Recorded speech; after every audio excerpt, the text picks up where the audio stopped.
逝者已矣，我绝没有批评的意思，我只是告诉诸位说，第一层意义是疾病跟我们生命当中偶尔有什么过失一样的，过失可以成为觉悟的开始，疾病可以成为体谅跟生命奋斗的资粮。所以说，面对生命的这种苦难，没有二话，自杀绝对不是选项。就是佛教的立场就是这样，因为那就是因果，那就是你自造的。虽然你今生不造，过去世所造，所以你得面对。打破框架，心灵的解放。藏和尚不得不信，藏和尚现在开始啦！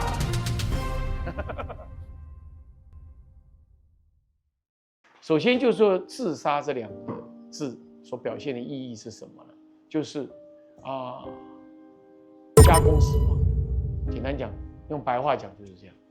这个加工死亡的话，而且是自我加工死亡，所以才完成叫做自杀。所以你用哪一种方法都一样，只要是这种加工死亡的话呢，它都是杀业。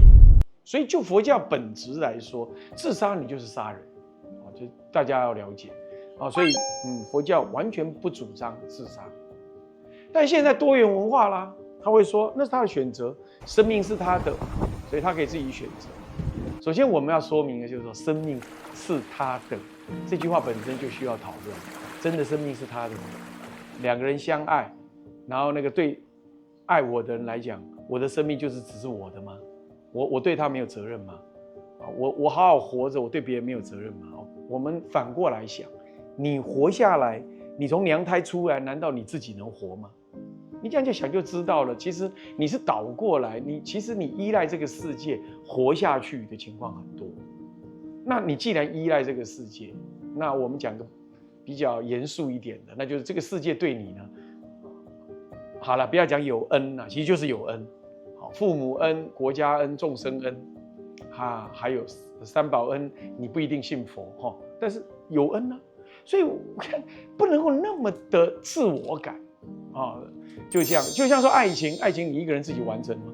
没有嘛。生命你自己一个人成就吗？看起来不是嘛。别说受精卵是爸妈给的，你的整个生活的过程当中，你在那里奋斗，你说你的生命有什么样的价值，你讲过什么样的话，人家从你身上印证一些价值，这些价值，最后你说我们这个天然离开这天然，我无意对一个已经过世的人做批评，这点请大家务必了解完全没这个意思。我只是说有些语言呢是经过美化的，那这些美化我们听听就好我觉得当事人用这个美化的说法，我觉得没有可以批评的，因为他已经过世了，我们不需要批评他但是听的人应该要有自觉。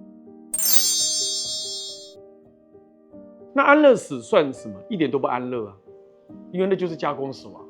无论你用什么名字，我刚刚开宗明义我就说了用哪一种名字都一样那不是安乐。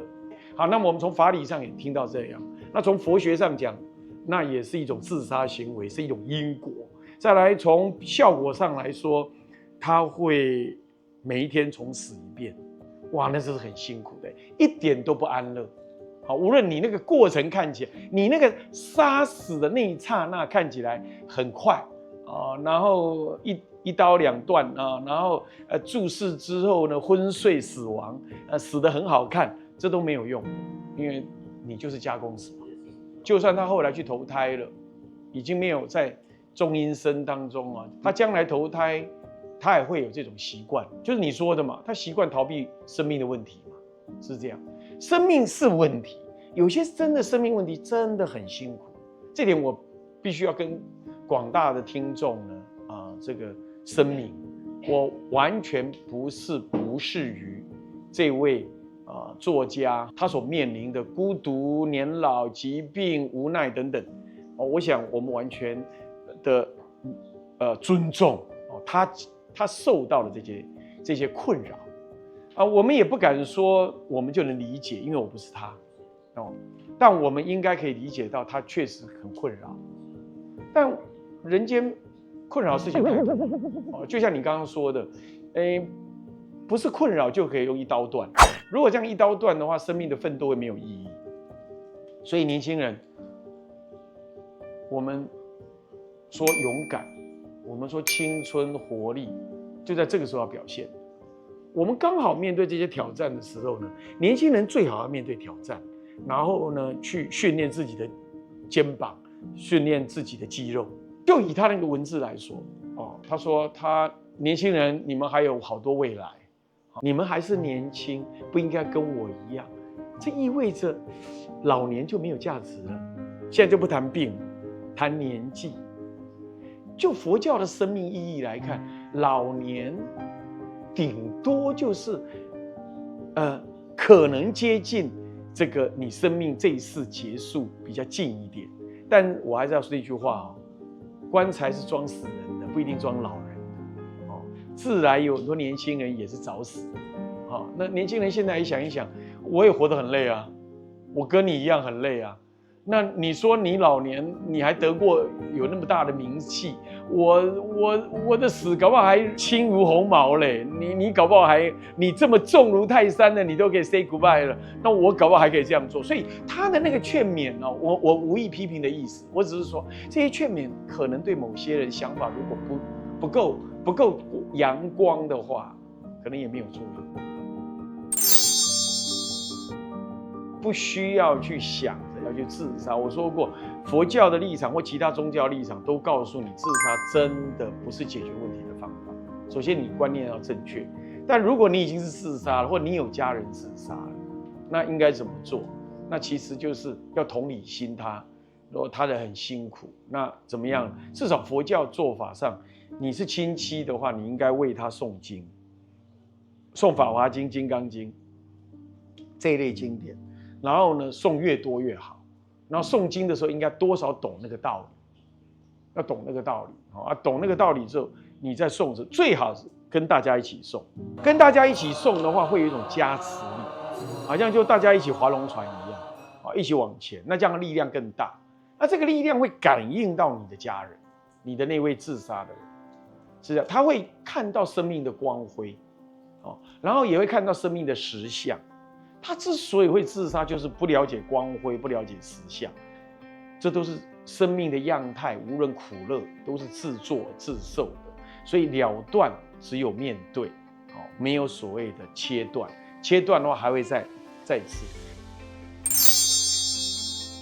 台湾步入老年化，所有的人都要记得，宗教将会是你未来面对老年生命时候非常非常非常重要的一个善良的助缘、良善的陪伴者。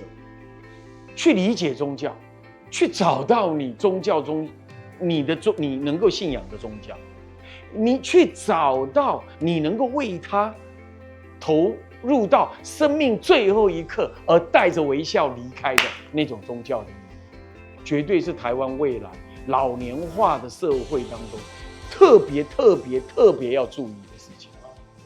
我作为一个出家人呢，我正要推动这个社会见解，台湾应该焕发出另外一个银法力量。这银法力量贯穿到每一个人的生命的最后一口气，他应该带着微笑，带着光荣，转换另外一个生命。那叫转换，不是死亡。我想这段话很重要诸位老中青们，我们都会面临那样，我们应该用这种最庄严的态度来面对生命我想我愿意将这个功德回向给琼瑶小姐她能够呢离苦得乐也是她的因缘让我讲这个话。这是我长期以来一直要台湾社会呼吁的。它当然是挑战，但它不是负面。它应该转变成为正面、阳光、积极面。所以，我常讲，我说，肌肉的成长到临死前1分钟都还会成长，肌肉。